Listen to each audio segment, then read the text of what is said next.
সংসদ সদস্য ব্যারিস্টার সায়েদুল হক সুমনকে হত্যা করার জন্য একটি পেশাদার কিলার গ্রুপকে ভাড়া করা হয়েছে বলে জানিয়েছেন তিনি। আজ সুপ্রিম কোর্টে সাংবাদিকদের কাছে তিনি এমন অভিযোগ করেন। ওই অজ্ঞাতনামা ব্যক্তি সে নিজেকে আইডেন্টিফাই করতে চায় না, সে তার অ্যাড্রেস বলতে চায় না। সে বলে যে আমি নিজেও ওই কিলার গ্রুপের মেম্বার ছিলাম, যখন আপনার নামটা আসছে আপনাকে হত্যা করতে হবে, তখন আমি বলছি যে না, আমি এটা পারবো না। নর্মালি এর আগে অনেকবার আমি মৌখিকভাবে বা আমার পিএস এর মাধ্যমে বিভিন্নভাবে আমি থ্রেট পাইছি, এগুলো আমি আমলে নেই না। এইবার যখন আমার এলাকার ওসি সাহেবের মাধ্যমে আসছে তখন। আসসালামু আলাইকুম সম্মানিত বন্ধুরা, শুভেচ্ছা নেবেন। সকলে কেমন আছেন অবশ্যই মেসেজ করে জানাবেন। যারা ব্যারিস্টার সুমনের ফ্যান ফলোয়ার আছেন অবশ্যই নিউজটি লাইক করে শেয়ার করে দেবেন। খুবই গুরুত্বপূর্ণ তথ্য আছে। বর্তমানে কঠিন বিপদের মুখে পড়েছে ব্যারিস্টার সুমন, তার জীবন আছে বর্তমানে ঝুঁকিতে। আমরা কখন জানি শুনি ব্যারিস্টার সুমন আর দুনিয়াতে নেই, তাকে হত্যা করা হয়েছে, এমনই বার্তা দিয়েছে আজকের এই নিউজে ব্যারিস্টার সুমন। অবশেষে ব্যারিস্টার সুমন এই সম্পর্কে সংবাদ সম্মেলন করেছে।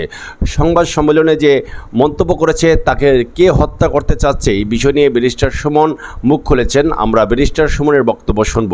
বর্তমানে আলোচনায় এই ব্যারিস্টার সুমন সংসদে আমরা দেখতে পাচ্ছি বর্তমানে দুর্নীতির বিরুদ্ধে কঠিনভাবে লড়াই করেছে, এমনকি কঠিন ভাষায় বক্তব্য দিচ্ছে সংসদে এই ব্যারিস্টার সুমন।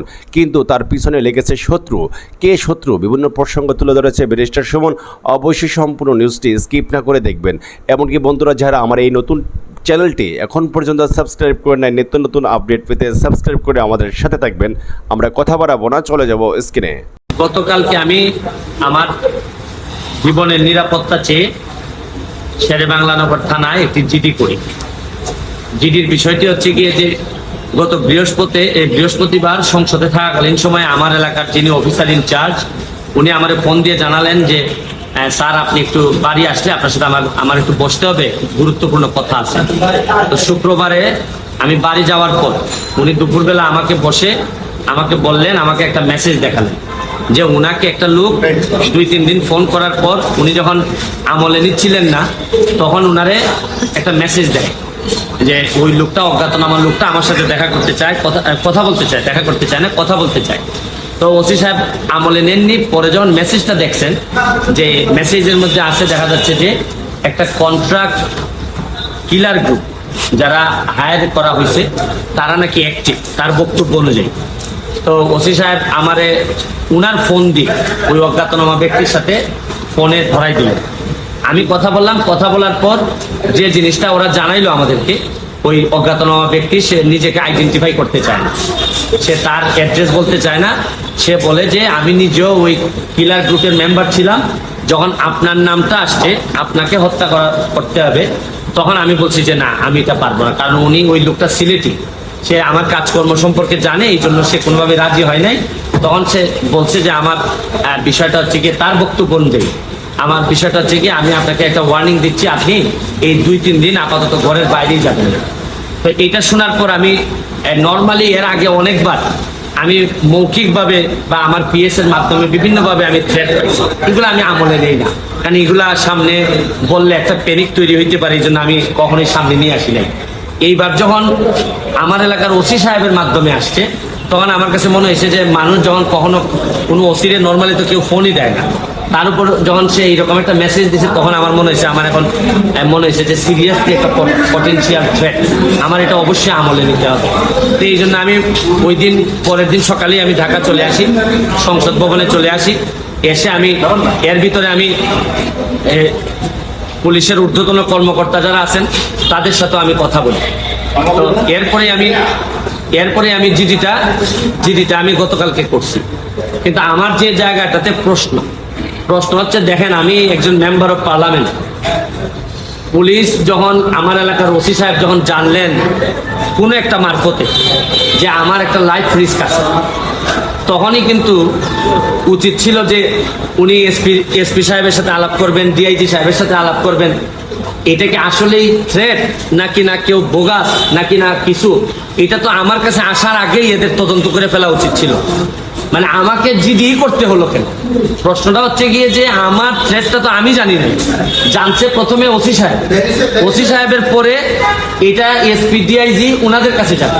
আমি জানার আগে ওনারা আমাকে প্রোটেকশন দিবেন, আমাকে পরে জানাবেন যে এই থ্রেটটা যেটা ছিল এটা রিয়েল অথবা ফেক। উনারা আমাকে বলছেন, ওসি সাহেবের যতটুকু ব্রেইনে ধরছে উনি ধরছেন, আমাকে বলছেন, আমাকে জিডি করতে হয়েছে। আর আমার নিরাপত্তা তো এখন আমার নিজেরই দিতে হইতেছে। এখন রাষ্ট্রযন্ত্র, আমি এইটা বুঝলাম না যে এই রাষ্ট্রযন্ত্র আসলে কি আদৌ আমার বাঁচায় রাখতে চায় কিনা। কারণ হচ্ছে কি, আমি যাকে জিডি করতেছি পুলিশ ডিপার্টমেন্ট, সেই তো আগে জানছে আমার আগে, সেই তো আমারে বলার দরকার ছিল। সে ব্যক্তি আইডেন্টিফাই করা নাই। পুলিশ মারফত কখনো শুনলাম যে ওনারা নাকি ট্রেকিং করে, কখনো বলছেন যে এই পাহাড়তলি চট্টগ্রামের, তারপরে কখনো বলতেছেন তার বাড়ি এই বড়লেখা বা সিলেটের কোন জায়গায় যেন। তা আমার বিষয়টা হচ্ছে গিয়ে যে দেখেন, এই দেশে বঙ্গবন্ধু মারা গেছেন, তার পরিবার সবাই মারা গেছে। আমার হবিগঞ্জের শাহ এম এস কিবরিয়া সাহেব মারা গেছেন, আমরা তো কোনো প্রোটেকশনই দিতে পারিনি। আর আমার বিষয়টা এরকম হয়েছে যে এই পুলিশের ভূমিকা দেখে মনে হইতেছে যে পুলিশ মনে হইতেছে যে একটা অপমৃত্যু রেকর্ড করার জন্য বসে আছে, যে আচ্ছা একটা মৃত্যু হয়েছে, নাইলে এই পর্যায়ে যাবে কেন। আমি কি করতেছি না করতেছি সব পুলিশ এবং এনফোর্সমেন্ট এজেন্সির নখদর্পণে থাকবে। কারণ এরা খবর নেয় না বলেই লোকগুলা মরে, আর এরা খবর নেয় না বলেই বেনজিররা এত ধনী হয়, এরা খবর নেয় না বলেই মতিউররা এত টাকার মালিক হয়। কারণ এরা তো থাকে কারে কোন জায়গায় বদলি করবে, কারে কোন জায়গায় জায়গা মতো নিজের লোক সেট করলে অনেক টাকার বাণিজ্য হবে, এইসব অভিযোগ এদের বিরুদ্ধে। যার কারণে আমার কষ্টটা এখানে, আমার এই মরতে কষ্ট নাই, আমার দুইটা কষ্ট। একটা হচ্ছে মরে গেলে আমার এলাকার মানুষের কি হবে, এটা আমাকে কষ্ট দেয়। আরেকটা হচ্ছে গিয়ে যে এই দেশটা এমনভাবে মরার জন্য ক্ষেত্র তৈরি করা হয়েছে যে আপনি দেখেন, আজকে আমার সকালবেলা আমার মেয়ে আমাকে বলে কি জানেন, কোন দেশে আছি।